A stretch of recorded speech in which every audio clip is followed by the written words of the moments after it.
Economy, Civil Service, Communications, Housing and Community Development. Can the Honourable Minister update Parliament on measures that the regional government has adopted to ease inflationary pressures emanating from rising international food and fuel prices? Thank you. Thank you. I now call on the Attorney General and Minister for Economy, Civil Service, Communications, Housing and Community Development, the Honourable Ayaz Said Khair. You have the floor, sir. Thank you, Mr. Speaker, sir. Mr. Speaker, sir, I'd like to thank the Honourable Member for his question. Sir, as mentioned yesterday in response to one of the other questions, we all know the inflationary pressure, in fact, has been rising globally, in particular the second half of 2021 due to high import prices and freight costs. The entire world is actually facing global supply chain disruptions. Bent-up demand, in fact, has been now is outpacing supply itself, with supply chains further affected by the Ukraine-Russian war. Crude oil prices, Mr. Speaker, sir, are currently hovering over $100 US a barrel, and wheat and other commodity prices have been rising rapidly, sir. Domestic prices, Mr. Speaker, sir, have also risen in recent months, reflecting international price developments. Annual inflation stood at 4.7% in March 2022, Mr. Speaker, sir. As mentioned yesterday also, Mr. Speaker, sir, we expect price rises to actually continue due to global food and fuel supply disruptions exacerbated by the war.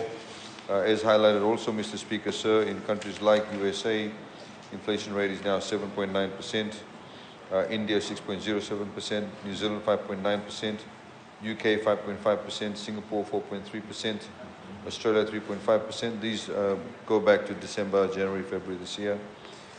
Mauritius, like a country like ours, a tourism-driven country, the inflation rate there as of February this year is 9% itself, inflation rate. Of course, other countries, Samoa is 4.5% as of January 2022. So what have we done, Mr. Speaker, sir? And this is precisely the reason why we've also carried out various revisions to the 2021-2022 budget, sir. As highlighted, we've reduced or zero-rated VAT on 21 household items. Just to reiterate, sugar, flour, rice, dal, tea, potatoes, onions, garlic, canned fish, cooking oil, salt, liquid milk, powdered milk, baby milk, sanitary pads, soap, bathing soap, soap powder, toilet paper, toothpaste, cooking gas, and kerosene. Of course, this will mean government will forego $163 million, sir. However, of course, we see it as a benefit for the overall population in Fiji too.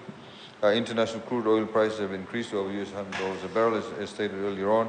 Mr. Speaker, sir, to mitigate against these rising fuel prices, we have removed the 20 cents levy per litre of fuel duty that we had introduced, Mr. Speaker, sir, earlier on. As a result of this, government will lose out about $56 million in direct collections. Again, this is to help ordinary Fijians, businesses, carrier drivers, bus companies, minibus companies, etc. Mr. Speaker says, highlighted also the other day, the price of fertilizers is skyrocketing. Countries like Ukraine, Russia, they make a lot of urea and potassium, etc., that goes into the fertilizer mix. China and Russia combined together, we are told, produces about 90% of the entire world fertilizer production. And of course, as a result of that, Mr. Speaker, sir, we've seen prices increase quite substantially. International sanctions on Belarus also propelled spot prices on GMO fertilizer or murate or potash to almost double. And of course, shipping rates have been exponentially grown. Just to put into context, sir, prior to COVID, a bag of fertilizer that government used to subsidize, a bag of fertilizer was $45.65.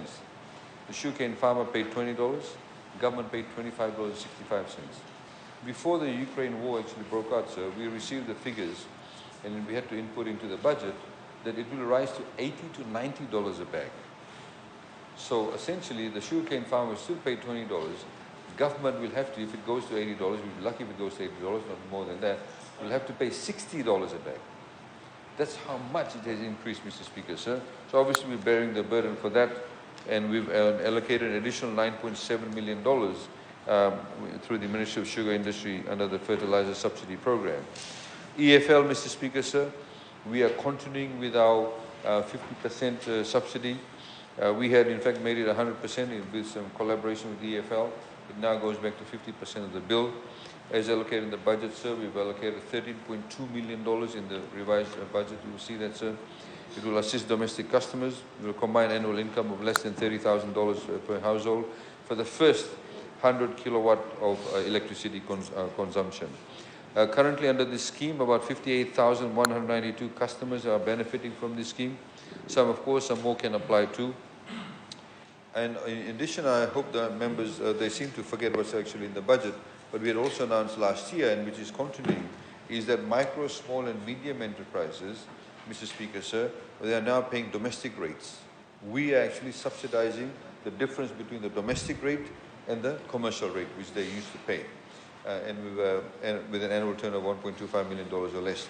And we're covering the first 1,000 units of electricity consumed.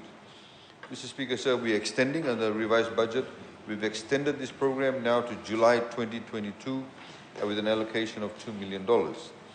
Of course, Mr. Speaker, sir, as highlighted in the budget also, we, as Minister for Women's, Children and Poverty Alleviation highlighted, we're also paying a one-off $50 to all social welfare recipients. In the revised budget, you'll see that. There's in SEG 50, you'll see that $7 million has been allocated. We also, Mr. Speaker, sir, we've allocated $13 million as a $100 one-off payment to all those in the informal sector in Vanuatu because they had not received anything during the past 2 years. And of course, Mr. Speaker, sir, about 34,385 WEF customers will continue to get the water subsidy, which we provide for those households less than $30,000, sir.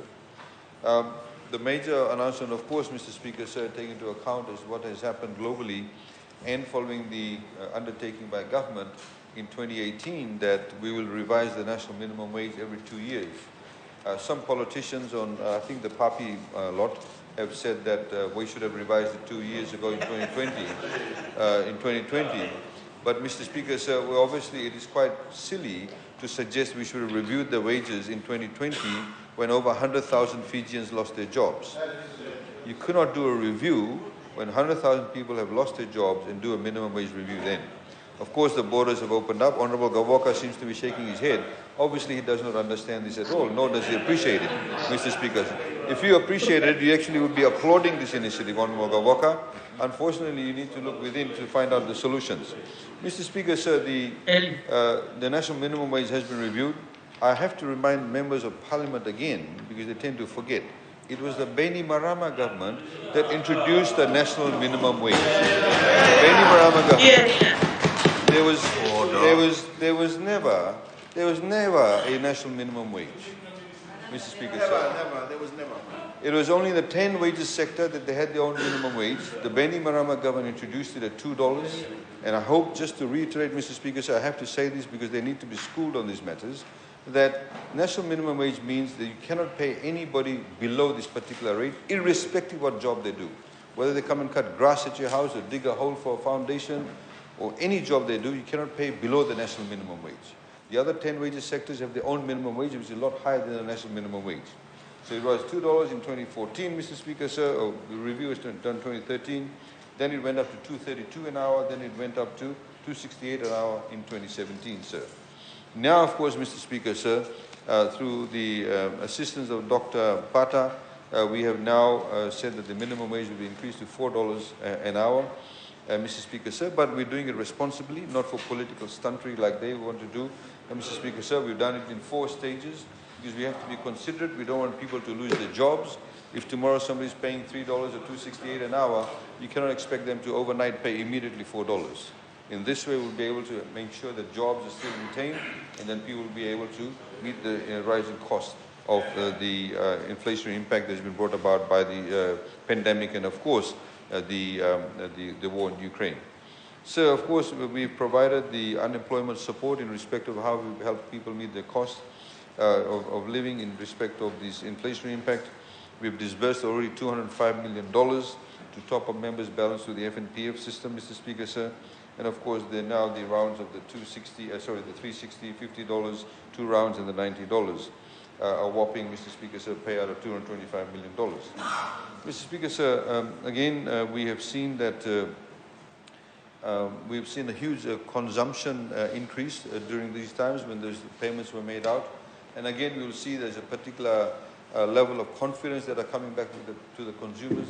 It's psychological and it's also real, Mr. Speaker, so on the ground. If you go out and look at the retail stores, you'll see a lot of consumption taking place. And in that respect, of course, Mr. Speaker, sir, we need to ensure that we continue down this path. It's already been announced that should there be any dramatic changes within the global economy, we will as a government always maintain that flexible position to be able to respond to any of the inflationary matters should they get out of hand. Thank you, sir. I thank the Honourable Minister. Honourable Vinamingavoka, you have the floor. Thank you, Honourable Speaker. May I suggest that going forward, we remove the ministerial statement from the other paper, Honourable Speaker?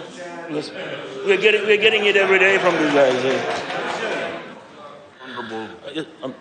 Honourable member, ask your question. If you have a question, you have. Yes, Honourable Speaker. Honourable Speaker, today, the last few days, Honourable Speaker, a litre of unleaded fuel has gone up to $2.77. And that is when the barrel of oil, 1 barrel, is pegged at about 100 US. And the Honourable Minister has said that it might go up to $300. If it does, Honourable Speaker, I think the other day he said that. If that happens, Honourable Speaker, a litre of unleaded fuel can go up to $8.31 or even $10. Now, that will cripple this country. What has the government? Is government planning for eventuality such as this? Because the way things are going, Honourable Speaker, this war and the ramifications elsewhere will bring about this thing, Honourable Speaker, and government appears to be asleep, sleeping on the job. They need to be showing us their plan in the event things get worse than what we have today. Honourable Speaker, thank you. Honourable member, and for those who wish to ask supplementary question, ask your supplementary question. Don't make a statement. Ask your supplementary question. You've asked your supplementary question. Honourable Minister, you have the floor. Mr. Speaker, sir, it would appear the honourable member's disruption with his own party is disorientating him. Mr.